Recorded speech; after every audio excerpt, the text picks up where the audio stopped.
So hey guys, welcome back to our another video. So guys, आज का जो topic होने वाला है वो इन्फोसिस के ऊपर होने वाला है कि अगर आपने इन्फोसिस ज्वाइन कर लिया एज अ फ्रेशर एंड आपकी जो ट्रेनिंग होने वाली है तो आप उस ट्रेनिंग के लिए कैसे प्रिपरेशन करें। आपका जो एफए एग्जाम्स होते हैं, आपका जेनरिक की जो एग्जाम्स होते हैं, आपको जो स्ट्रीम के एग्जाम्स होते हैं, उसकी प्रिपरेशन कैसे करें। तो गाइस मैं वो आगे सारी चीजें बता दूंगा। उससे पहले गाइस मैं अपने चैनल के बारे में बताना चाहूंगा। मेरे चैनल का नाम वैक्सीट इंजीनियर। जिन लोगों ने तो सब्सक्राइब नहीं किया तो जाके सब्सक्राइब कर सकते हो। बाकी का मेरा टेलीग्राम ग्रुप बना हुआ है जहां पर जितनी भी कंपनी से वैकेंसीज निकलती है ना, तो मैं उसकी सारी लिंक वगैरह डाल देता हूँ, जिससे रिलेटेड जो भी इन्फॉर्मेशन होती है वो सारी मैं टेलीग्राम ग्रुप पे शेयर करता हूँ। मैं उसके लिए कोई वीडियो नहीं बना रहा क्योंकि बहुत सारी वैकेंसीज निकलती है तो वीडियो पॉसिबल नहीं है, तो मैं सारी टेलीग्राम ग्रुप पे डाल देता हूँ। जिन लोगों ने ज्वाइन नहीं किया तो सारी लिंक डिस्क्रिप्शन में जाके ज्वाइन करो जल्दी से जल्दी।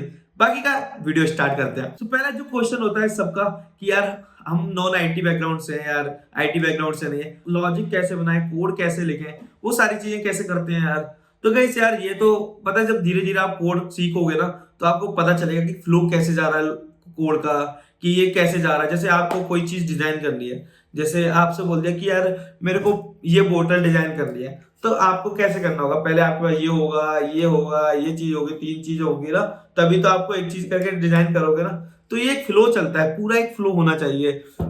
लॉजिक कैसे, जैसे आपको तीन नंबर है उनको सम करना है तो कैसे करोगे। एक लॉजिक हो गया ना कि यार चलो एक वेरिएबल होगा, उसके अंदर तीन वेरिएबल को स्टोर कराना होगा। तीन वेरिएबल है, उनके लिए इनपुट लेना पड़ेगा कि हमें उस वेरिएबल में स्टोर कराना है एंड देन उसको प्रिंट कराना होगा।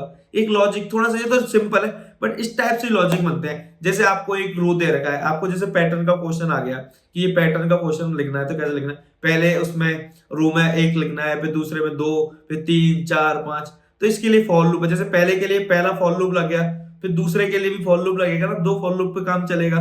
तो बेसिकली ऐसे थोड़ा थोड़ा धीरे धीरे करके लॉजिक बनना स्टार्ट हो जाते हैं, बट इतना हार्ड नहीं होता। इन्फोसिस में अगर आपकी जो ट्रेनिंग होती है वो काफी बेसिक से होती है, आपको सारी चीज बहुत अच्छे से बता देंगे।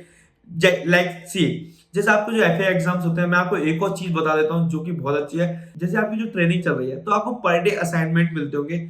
आप उन असाइनमेंट को कभी पेंडिंग मत करना कि आपने सोचा कि नहीं आज नहीं कर रहा, मैं कल कर लूंगा, कल जो असाइनमेंट मिलेंगे उनके साथ कर लूंगा। यार ये पॉसिबल नहीं है, क्योंकि जो असाइनमेंट होते हैं वो थोड़ा टाइम लेते हैं। आपको सीखने को मिलेगा कि आप एज ए फ्रेशर किसी कंपनी को ज्वाइन कर रहे हो, आपको उस चीज के बारे में आइडिया नहीं है, उस चीज आपको आती नहीं है, तो आप पर डे जो असाइनमेंट करोगे ना वो ज्यादा सही रहेगा। आप एक भी असाइनमेंट को पेंडिंग में मत डालना। एक और चीज, आपके जितने भी डाउट आते हैं वो सारे आप क्लियर कर लेना। छोटे से भी डाउट को आप पूछ लेना, क्योंकि ये डाउट ना आपके जब एग्जाम होगा वहां पे इश्यूज क्रिएट करेंगे। जो एग्जाम में क्वेश्चन आएगा ना उसका लॉजिक बहुत छोटा होगा, बट आपको सोचना पड़ेगा कि ये तीन चार लाइन में आ जाएगा कि नहीं। ज्यादा से ज्यादा छह सात लाइन का जो पहला क्वेश्चन आता था, जो मेरा जो ट्रेनिंग हुई थी वो पाइथन हुई थी, तो जो पहला क्वेश्चन आता था बेसिक वाला पाइथन से, वो ज्यादा से ज्यादा पांच या छह लाइन में हो जाता था। बट उसके लिए काफी सोचना पड़ता था कि इसमें कितने फॉर लूप लगेंगे। वो फॉर लूप आप घूम गए ना तो आप गलत कर दोगे। अगर वो फॉर लूप आपको समझ में आ गया कि हाँ इसमें इतने फॉर लूप लगेंगे, तो आप उस क्वेश्चन को आराम से कर लोगे। बाकी गाइस, जो दूसरा लोगों का डाउट होता है, जो एफए का लेवल होता है और लेक्स का जो लेवल होता है वो कैसा होता है, तो बेसिकली वो ऑलमोस्ट सेम ही होता है, इतना हार्ड नहीं होता। एंड आपका एग्जाम भी बहुत इजी होगा यार, इतना हार्ड नहीं होता। बट आपको जो ट्रेनिंग में सिखा रहे हैं ना वो सारी चीजें आपको अप टू डेट रहनी चाहिए। आपको आइडिया होना चाहिए कैसे करना होता है, क्या करना होता है, आपको अभी अच्छा नॉलेज होना चाहिए। इसलिए मैं आपको एक और चीज बोलूंगा कि आप हैंड्स ऑन ज्यादा लगाना। आपका जो हैंड्स ऑन होगा ना, आपका अच्छा हो गया ना, तो आपका एग्जाम बहुत जल्दी से क्लियर हो जाएगा। वैसे भी इन्फोसिस 3 चांस देती है। अगर आपको पहले चांस में नहीं होता है तो आप दूसरे चांस में जा सकते हो। अगर आपको दूसरे चांस में नहीं होता है तो तीसरे चांस में, आपको तीसरे चांस में नहीं होता तो आप कंपनी आपको आराम से बोल दी आप घर जाओ, पैक कर लो बैग वगैरह और निकल लो घर के लिए। क्योंकि आपको कंपनी ने 3 चांस दे दी, आराम से 3 चांस में हर किसी का निकल जाता है। लाइक 1% या 1 से भी कम परसेंट लोगों को नहीं निकल पाता होगा, लेकिन ऑलमोस्ट सबका ही निकल जाता है यार। बहुत कम चांसेस होते हैं जिनका नहीं निकल पाता है। और बहुत लोगों को डाउट होता है कि यार जो ट्रेनिंग होती है उसके लिए कौन सा प्लेटफॉर्म है, हम वहां से सीख ले अच्छे से। जो यार इन्फोसिस ने डिजाइन किया ना प्लेटफॉर्म, वो बहुत अच्छा है। लाइक मैं तो भाई उसी को फॉलो किया था। इवन जब मेरे पाइथन मेरे को दोबारा सीखना था ना, तो मैंने उन्हीं के पेज से दोबारा से सीखा था जो उन्होंने प्लेटफॉर्म बना रखा है। वो उसमें ना सारा स्क्रैच से सारी चीजें आपको सिखाई गई है, बहुत बेसिक से। कि आपको जैसे मैं बोला हूं ना, आपको जैसे मैकेनिकल से हो या फिर किसी भी अदर बैकग्राउंड से हो ना, तो आप इजीली सारी चीजें कनेक्ट कर सकते हो, सारी चीजें सीख सकते हो बेसिक से। तो ऐसा कितना हार्ड नहीं होने वाला। एंड जो प्लेटफॉर्म इन्फोसिस ने दे रखा है आप वहीं से सीख ले। तो आपकी जेनरिक ट्रेनिंग कंप्लीट हो जाएगी, उसके बाद आपको मूव कर दिया जाएगा स्ट्रीम में। आपका स्ट्रीम में जैसे जेनेरिक में तो आपको 65% चाहिए होगा, अगर आपका 65% नहीं होता तो आपको दोबारा से री देना पड़ेगा। एंड गाइस जैसे आपका आपका जैसे जेनेरिक कंप्लीट हो जाएगा तो आपको स्ट्रीम मिल जाएगी। स्ट्रीम में जो मेरे टाइम पे होता था, अभी पता नहीं थोड़ा बहुत चेंज हो गया हो तो पता नहीं, बट जो अभी भी वैसे मैंने सुना है ना बहुत लोगों से बोला है अभी भी वही है।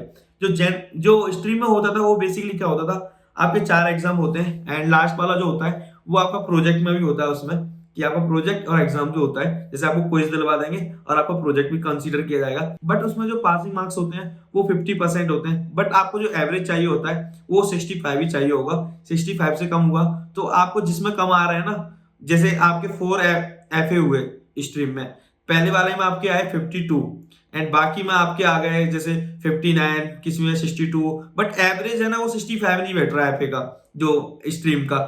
तो आपको जैसे पहले वाले में 51 आया ना, आपको ये वाला दोबारा से री देना पड़ेगा। एंड स्ट्रीम में आपको 2 ही चांस मिलते हैं, अगर पहला क्लियर नहीं हुआ तो आप दूसरा दे सकते हो, अगर दूसरा क्लियर नहीं हुआ तो आपको कंपनी बोल देगी आप घर जा सकते हो, आप घर से मजे करो। बट इजी होता है, इतना हार्ड नहीं होता, आराम से क्लियर हो जाएगा। बाकी गाइस आप अच्छे से तैयारी करो, कोई इशू होता है तो आप मुझे कमेंट कर सकते हो। बाकी मेरा इंस्टाग्राम हैंडल नीचे दे रखा होगा डिस्क्रिप्शन में, आप जाके मुझे फॉलो कर लो, मुझे डीएम कर सकते हो, कोई इशू होता है मैं आपको बता दूंगा। बाकी गाइस मिलते हैं नेक्स्ट वीडियो में, टिल देन बाय।